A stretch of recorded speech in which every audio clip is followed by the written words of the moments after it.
Baiklah, kali ini kita akan membahas tentang asesmen dalam kurikulum Merdeka, yang dimana konsep asesmen dalam kurikulum Merdeka penilaiannya menggunakan istilah asesmen yang diartikan sebagai proses pengumpulan dan pengelolaan informasi untuk mengetahui kebutuhan belajar, perkembangan, dan pencapaian hasil belajar peserta didik.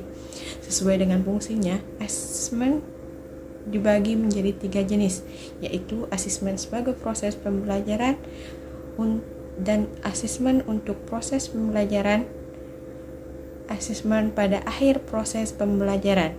Dalam kurikulum Merdeka, asesmen diagnostik menjadi penting karena bertujuan untuk mengidentifikasikan kompetensi, kekuatan, kelemahan peserta didik. Hasilnya dapat digunakan pendidik sebagai rujukan dalam merencanakan pembelajaran sesuai dengan kebutuhan pembelajaran peserta didik. Adapun prinsip-prinsip asesmen pembelajaran, yaitu yang pertama, asesmen merupakan bagian terpadu dari proses pembelajaran, fasilitas pembelajaran, dan penyediaan informasi yang holistik. Sebagai umpan balik untuk pendidik, peserta didik, dan orang tua atau wali, dapat mengandung beberapa dalam menentukan strategi pembelajaran selanjutnya. Kemudian yang kedua, yaitu asesmen dirancang dan dilakukan sesuai dengan fungsi asesmen tersebut dengan keluasan untuk menemukan teknik dan waktu pelaksanaan asesmen agar efektif mencapai tujuan pembelajaran.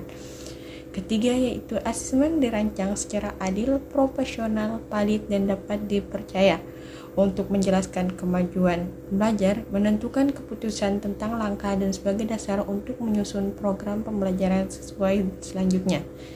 Adapun yang keempat, laporan kemajuan belajar dan pencapaian peserta didik bersifat sederhana dan inovatif, memberikan informasi yang bermanfaat tentang karakter kompetisi yang dicapai, serta strategi tindak lanjut. Yang kelima, asesmen digunakan oleh peserta didik, pendidik, tenaga kependidikan, dan orang tua wali sebagai bahan refleksi untuk meningkatkan mutu pembelajaran. Adapun jenis-jenis dari asesmen dalam kurikulum Merdeka, yang pertama yaitu asesmen diagnosis, yang kedua asesmen formation, yang terakhir asesmen sumatif. Dan disebutkan juga bentuk-bentuk asesmen dalam kurikulum Merdeka. Yang pertama ada jurnal, kedua esai, ketiga poster, keempat tes tertulis yang terdiri dari soal multiple choice, kuis, dan lainnya. Sedangkan bentuk asesmen tidak tertentu. Di antara yang tidak tertentu tersebut, yang pertama diskusi kelas, 2 drama, 3 produk, 4 presentasi, dan yang terakhir tes lisan.